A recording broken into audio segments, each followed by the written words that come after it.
And Brendan, I'm going to make you the co-host so that you can allow people in as well for me.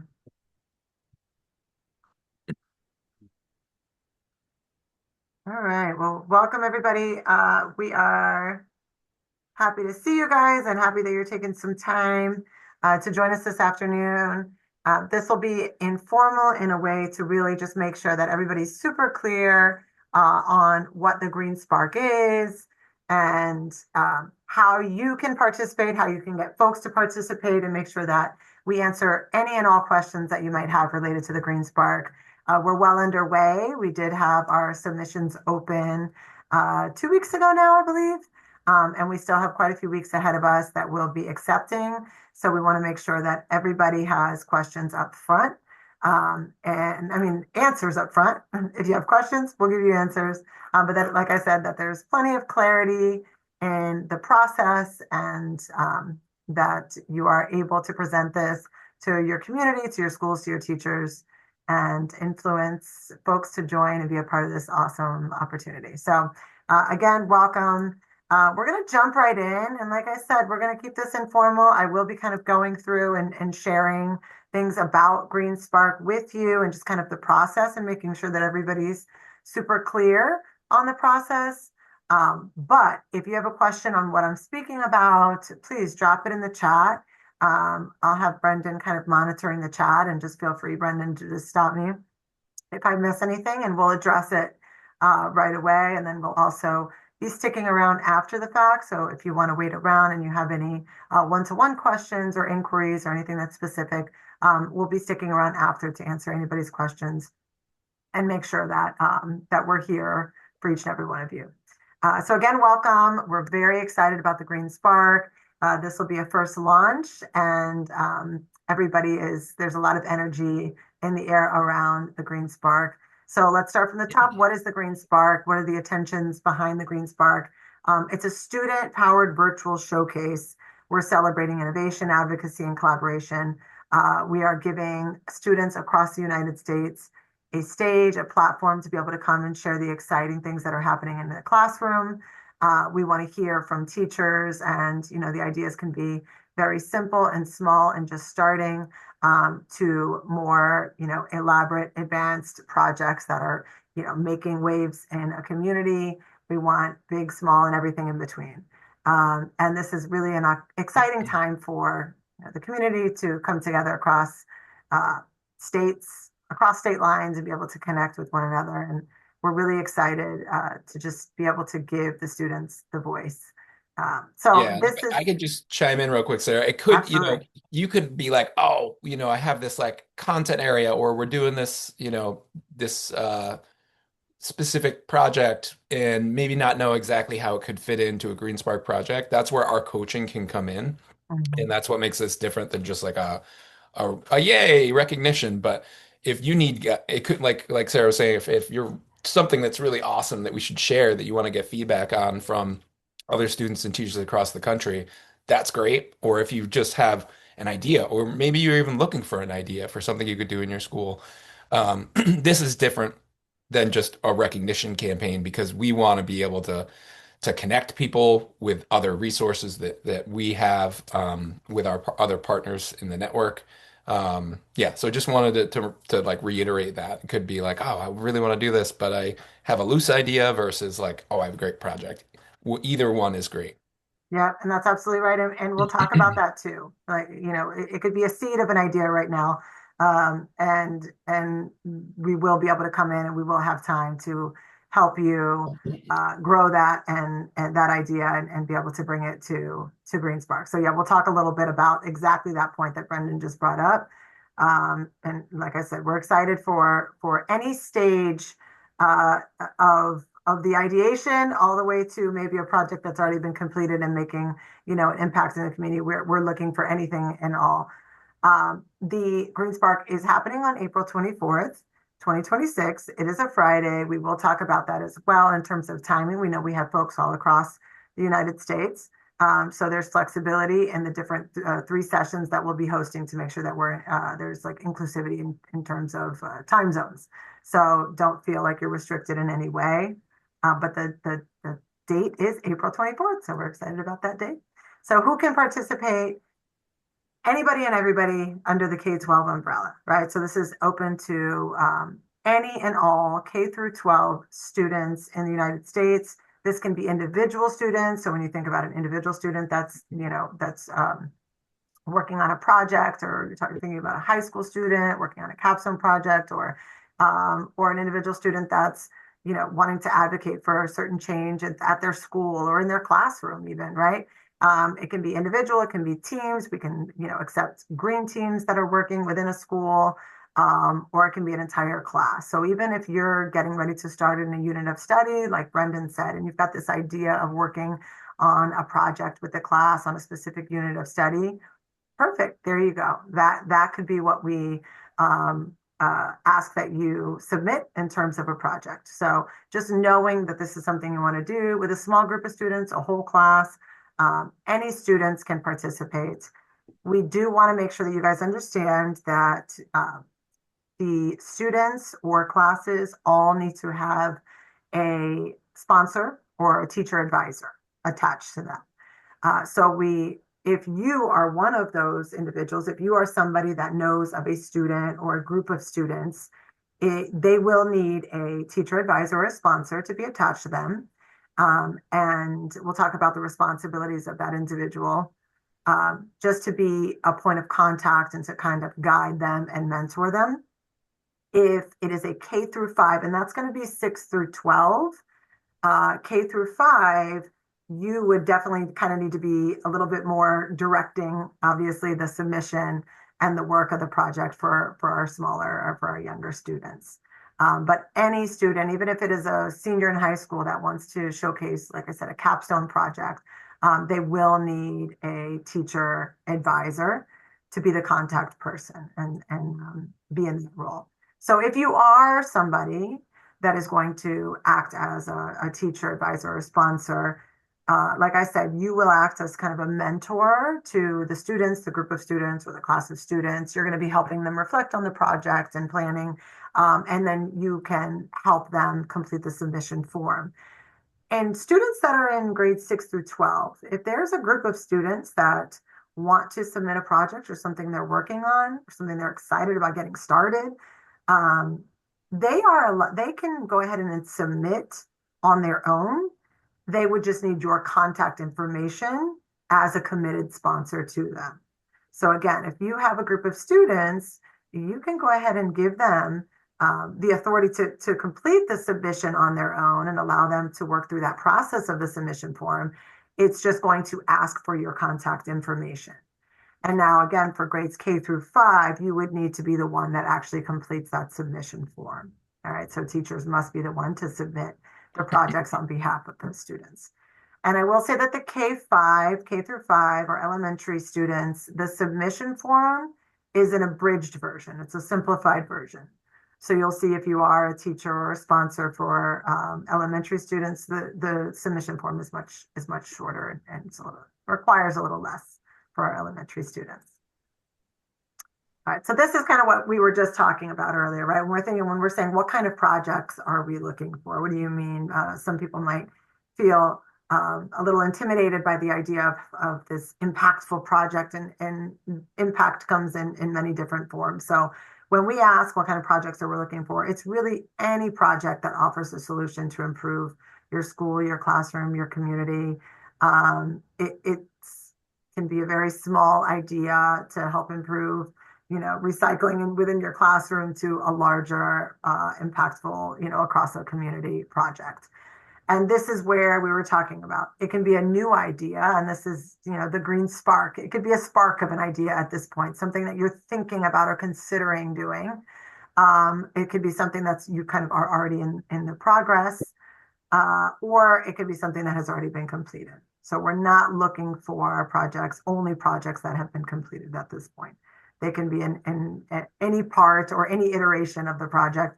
At this point, we really are looking for the opportunity to highlight the ideas, and the action that either already is in play or will be in play out of these amazing ideas. And we're here to support you. If all you are at this point is having this great idea, we want to help you grow that idea and see it move into action. So some examples might be advocacy campaigns, and for some of our younger students, our elementary students, we have you'll see one of the areas is artwork. It could be students that are creating artwork to advocate for change in their school or their community. That is a campaign. That's an advocacy campaign. Design ideas, partnerships within your community, or just creative storytelling projects, right? These are just a few of myriad of different ideas for projects. And I think that's really important for you, if you all are leading this or you're going to be trying to influence others across schools to submit and be a part of this, is that we don't want this to feel like an extra project, right? Or extra work for a teacher.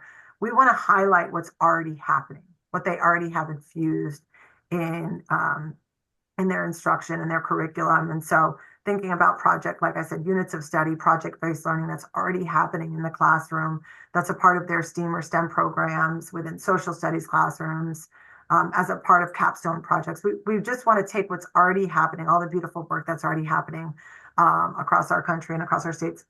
We want to give it a platform and a stage, and we want to be able to connect individuals that are aligned in that work. So we don't want this presented as something additional that has to be done for it to feel like an extra load, right?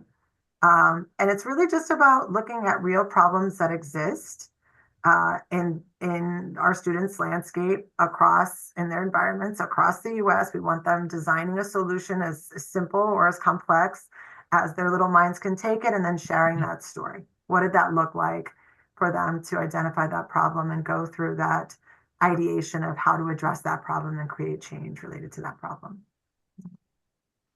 And these are the project area focus areas. So when they go through the submission form, they will be asked to narrow it down to these areas, and they can pick multiple. So we know that these certainly overlap and they're very much intertwined, as they should be. So they can pick multiple of these areas, but I think they ask for them to narrow it down to two, I think is what the submission form requires or asks of them. So those areas: nature-inspired design, advocacy, awareness, community solutions, school improvements, and that last one that we talked about, which is that art and storytelling for change. So as the teachers or students are thinking about this, kind of thinking about which of these focus areas does the project most lend itself to or is most aligned to. So I think that this is important. This is just, what do I need to prepare in order to submit? Because what we're seeing is we've got a lot of folks that are going into the form and they're starting the form and they're going, and then they're realizing, oh, it's asking me this, and maybe they don't feel prepared to answer certain questions yet. And so then they're going back out to the form. And we want to make sure that prior to going in to completing the form, if you have this kind of little cheat sheet prepared, this will be helpful. You can kind of gather this information. Students that are working to submit can kind of think about this prior to, and maybe have their notes already prepared so that when they go in to submit, they have everything they need ready to go. So for our kindergarten through fifth, our elementary, it's really that teacher advisor contact information and school information. We'll want all of that information ready to go. It'll be a short project description, and that really just needs to be a couple sentences. I think 3 to 5 sentences it asks for. And it will ask what was learned as a part of this. Now, we said this could just be an idea at this point. And so in that case, you would just, alter that question to what you hope to learn as a part of this, right? So don't feel like, well, we haven't done it yet, that means we're out. No, if it asks the question, what was learned, that can be interpreted as, if you haven't got it, or if you're in the midst of it yet, or right now, what you anticipate learning as a part of participating in this project, right? And those entries K through 5, we're calling those our seeds of change entries. It's just our younger students audience.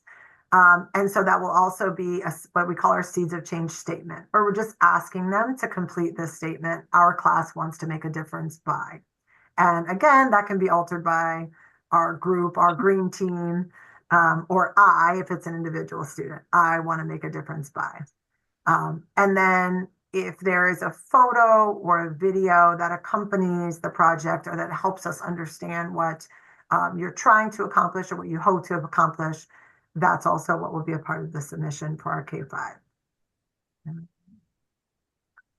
And then we have our 6 through 12. Our 6 through 12, again, you'll also need to gather that teacher advisor contact information and have that commitment of that teacher advisor and the school information. The questions are slightly different, slightly more advanced for our 6 through 12. There's a challenge statement that asks, what problem or need is being addressed here with this project. Another project description, and then an impact statement. And again, this can be future facing, or this can be current, or this can be the impact that it made if this is a project that was already implemented. So it's, what impact do you hope to make, or what impact was actually made as a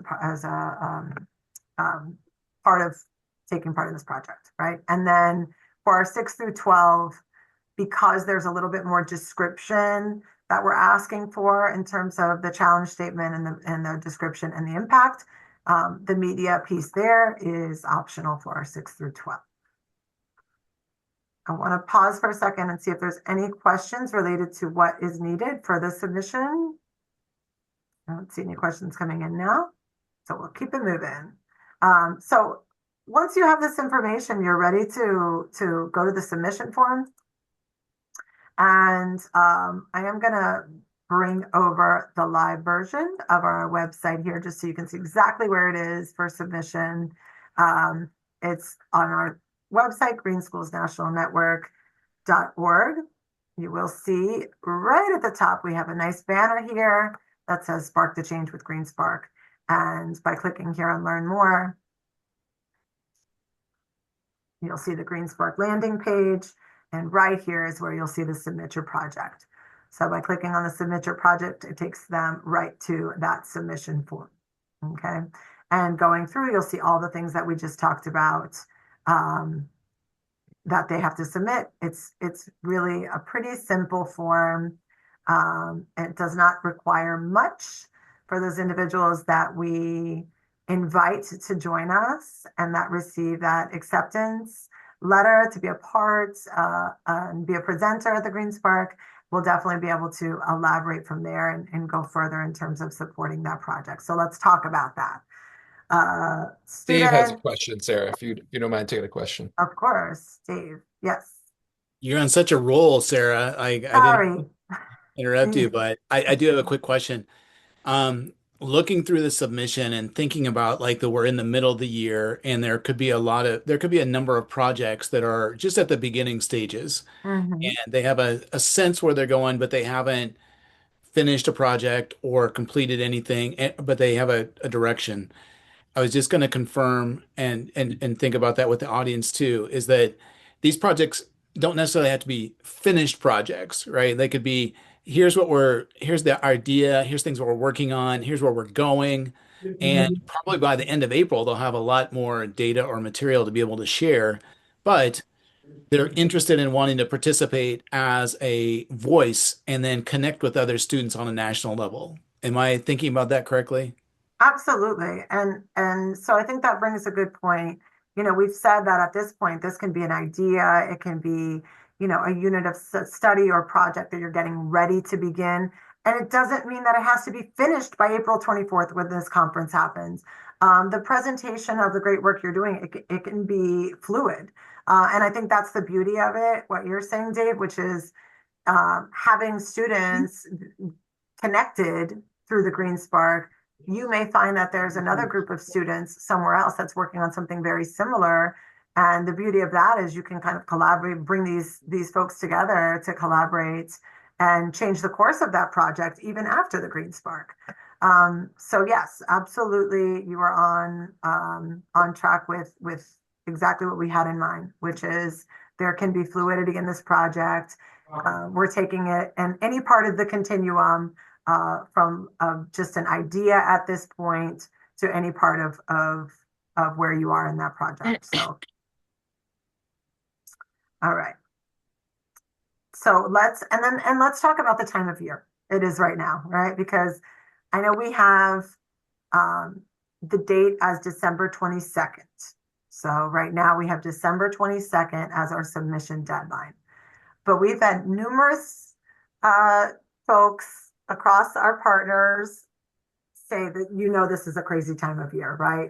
We're leading into the holidays, and it gets a little wild at schools, and we're trying to wrap things up, and we're trying to get ourselves through this holiday season here, and so we know we have teachers or teams that really want to do this, but they might find that energy back, after the holidays. Is there a possibility? And we are, as a team, definitely discussing a possibility to extend that deadline to make sure that we give everybody an opportunity to submit and be a part of this. So if you do have teachers or green teams or individual students that are excited about this, but maybe feeling a little pressure or stressed out about that deadline, please let them know that we are working to potentially extend that deadline because of many requests from all of you to do so. All right, so let's talk about the next steps, if you will, if you are selected. So by January 22nd, we will ensure that all participants, all submissions have been reviewed, and those that have been selected to present at the Green Spark will have been communicated and get that acceptance notification. So that's again by January 22nd. We want everybody that we are asking to join us and accepting them to join us as presenters at Green Spark to have that notification. We talked about this earlier. I mentioned it. I want to say it again. We are having the intent is to have 3 different sessions throughout that day on April 24th, in the morning, in the midday, in the afternoon, to make sure that we're accommodating for different time zones and also different schedules. If you have a class that's presenting, we want to make sure that we're not interfering with your daily schedules at the school site. So there's a lot of flexibility and there's choice. And that's actually one of the questions on the submission is, if given the opportunity to present, what would be your preference on the timing? And we provide that timing for you. So you're telling us when it would work best for you to present. But from January 22nd, when you get that acceptance, till April 24th, when we have that Green Spark, there's a lot of time there. And we don't want you to think by any means that it's, okay, good luck, we'll see you on April 24th. There's going to be a lot of communication, support, and scaffolding that'll take place from the January date until the April date. So from February to April, GSNN is going to be offering coaching, practice sessions, mentoring. That'll happen throughout that process so that you feel very fully prepared, excited, and ready to present on April 24th. We want to make sure that students that are selected, teams, classrooms, even teachers that might be nervous, that you feel fully supported throughout that process. And like Dave and Brendan both mentioned, that if you are on the onset of a project, if you're in that idea phase and you're accepted to present, that we're actually helping to get that idea off the ground and to really help you with implementation and some ideas of making that idea reality.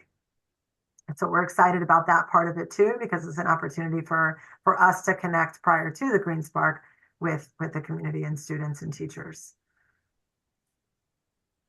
And for those folks that do participate with us and they're presenting on that April 24th, we're really excited to highlight and spotlight you across our community, across all of our partners.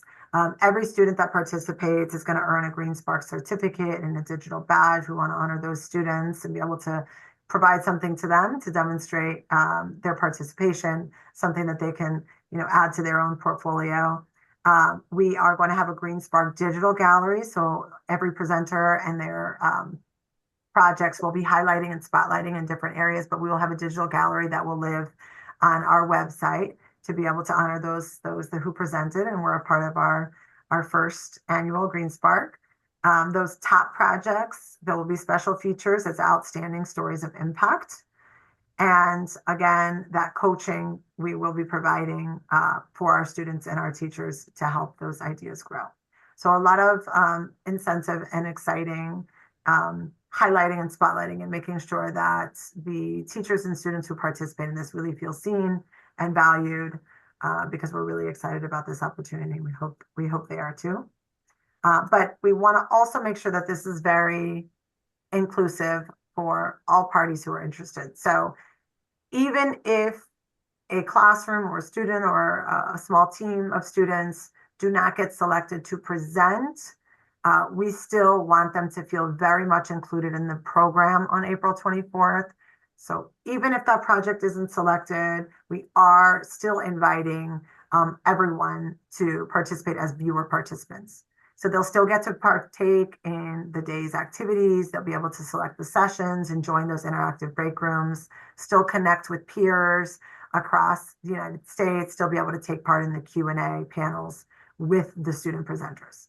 So again, we want everybody to feel very much included. So even if they're not presenting, we still want to invite those classrooms or those teams to take part and show up and very much still be collaborative partners in the process of the Green Spark. All right, so we feel like everybody and anybody can come and participate. We also want teachers who are interested to be able to participate and come in and be able to see all of the great work that's happening across our country. We're inviting our partners to be able to come in and see the students and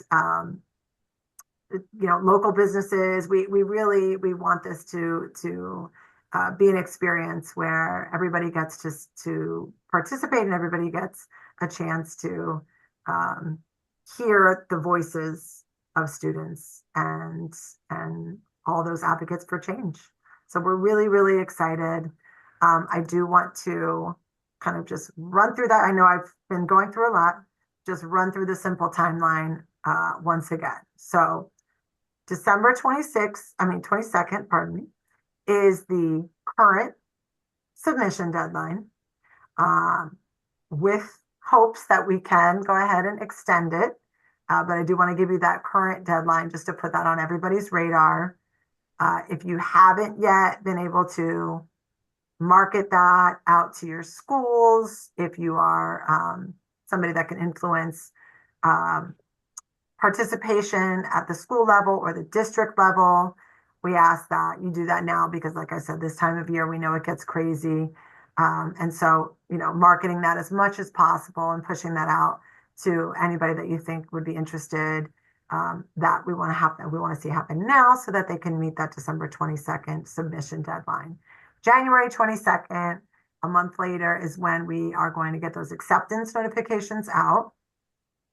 And then what you see in between or what you don't see in between is all of the support and the scaffolding and the coaching that will take place from January until our actual Green Spark date, which is April 24th. Once accepted, we'll be reaching out to make sure that we are providing those support sessions and coaching sessions. So we went through a lot. And I want to open it up. If there's any questions remaining, please feel free to drop in the chat, ask away. And Dave or Brendan, if there's anything I missed or anything you want to add on, please feel free. I would just add that one thing that we are going to do along in a follow-up email, because I realize that some of you are in districts where you're maybe not in the classroom and you're in a leadership position, is to put together some language that you would be able to send your team that you can customize to your liking, but just some general language that you could just shoot a group of teachers that are sustainability champions or are willing to try new things. That'll be included in the follow-up. Just a heads up. The thing I'd add, Sarah, is our goal is to make this as easy as lift as possible for both students and teachers. Like we're going to be the supporters and coaches for people to present. And so we see that as like another way to support students, but also to support you as educators out there. And then just giving kids a voice to be more national and connect with students outside of their district. I think it's going to be a really, really fun day. We have um, a keynote person that we're working on to be there. It's going to be a lot of fun that April 24th. And, we want you all to get some submissions in. We have some already, but we want more. And, but even if you don't have submissions, you should be there on the 24th because it's going to be a lot of fun just to be there as a participant as well. And so that'll be open to anybody and everybody to come and just hear and see and learn and be inspired and stuff by other people. Um, Justin Keene, who from Fayetteville, he's on this call. He a couple of those pictures that you included today, Sarah, on the web on that what came from him. So they did also from Tracine. But Justin just told me that they just put a submission in. Justin, do you want to tell us what they submitted? Yeah, it'd be awesome. It's one of our expansion of our food waste diversion team. So we've been working on our composting rollout throughout the district over the last few years, and they do work on legacy pieces each time. And this one is wanting to do more engagement and kind of social awareness around it. And so this was perfect for that team. Nice. That's awesome. Thanks, They're also Justin. excited. They're 11th and 12th graders, so they're excited for resume builders. I'll be honest with you, that's what they're. Yeah, yeah. Yeah, that's a good way to think about it. That's another added benefit for sure. Yeah. So a couple questions I want to address in the chat. Carrie was asking about student work. You have it on Google site. And so she was asking, could you add a URL to that Google site on a document and use that as the upload for information on the project or images? Absolutely. That's actually probably a great idea to go ahead because there are limited things that you can upload. So if you wanted to just upload one document with a link to a Google site, and then from there be able to add information about it, more images, videos, etc. That works perfectly. So yes, yes, Carrie, definitely. Tristine, I'm assuming we'll probably make that decision by early next week, looking at how many submissions we have and taking a look. If we see that the need is there, which so far we've kind of heard that it is to extend it, probably by early next week, there'll be some information that goes out that the deadline has been extended.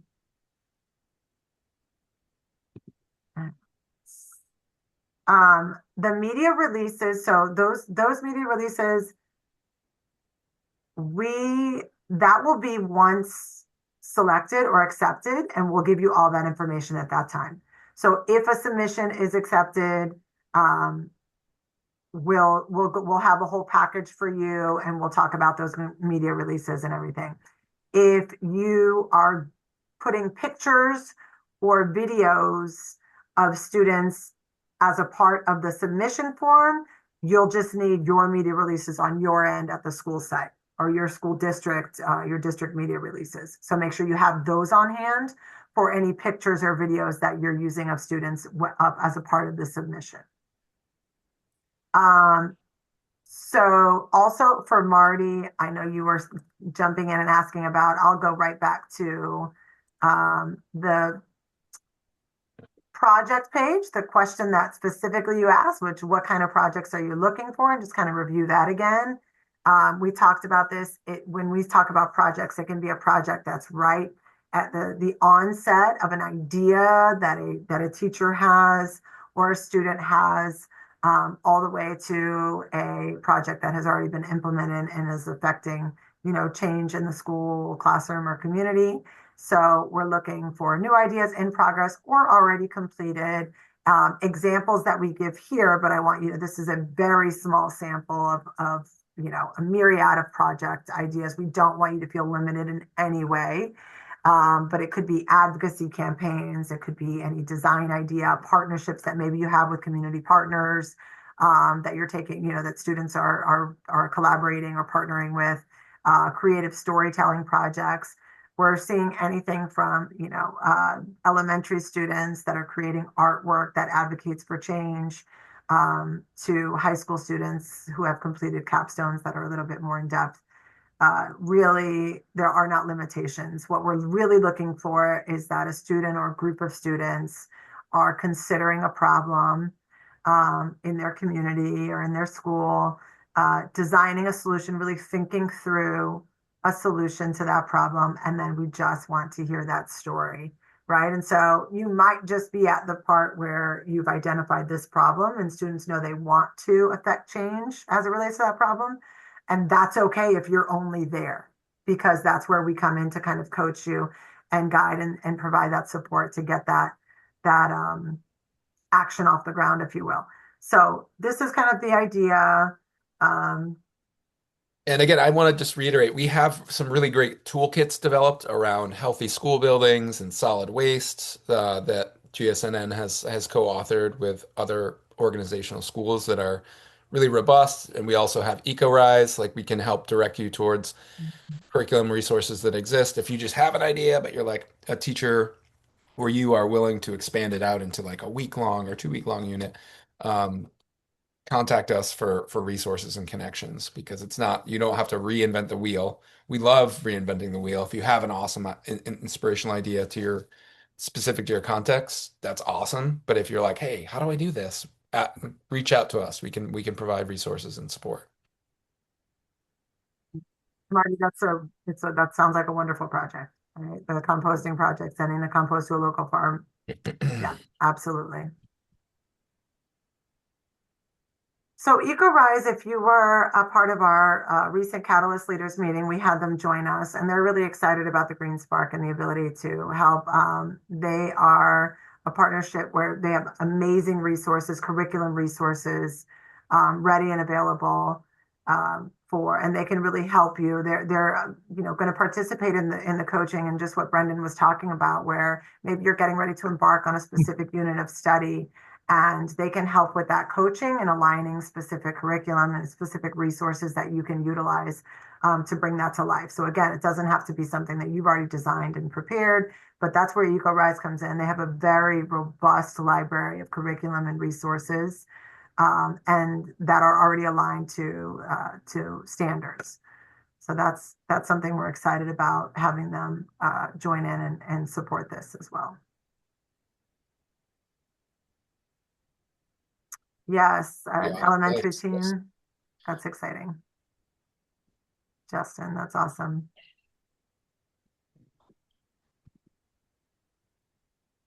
Well, I think we got all the questions. Any other questions?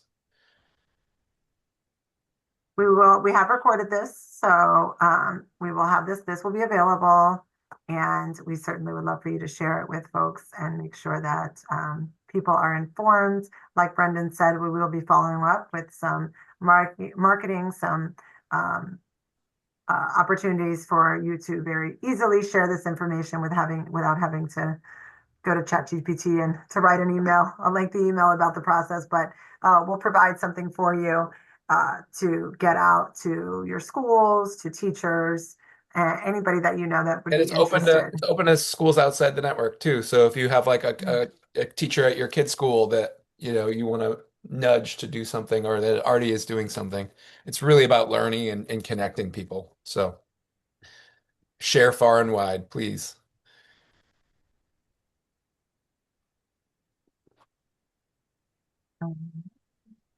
Well, we will stick around. I'm going to go ahead and stop recording here, and we will stay on. So if anybody wants to stick around, if anybody has a one-on-one question or anything else that pops up, we'll stick around for a few more minutes. But thanks for joining. Thanks for being excited. And we hope to see you all on April 24th. Sarah, I think you're still recording this time. Oh, I thought I stopped. I stopped it.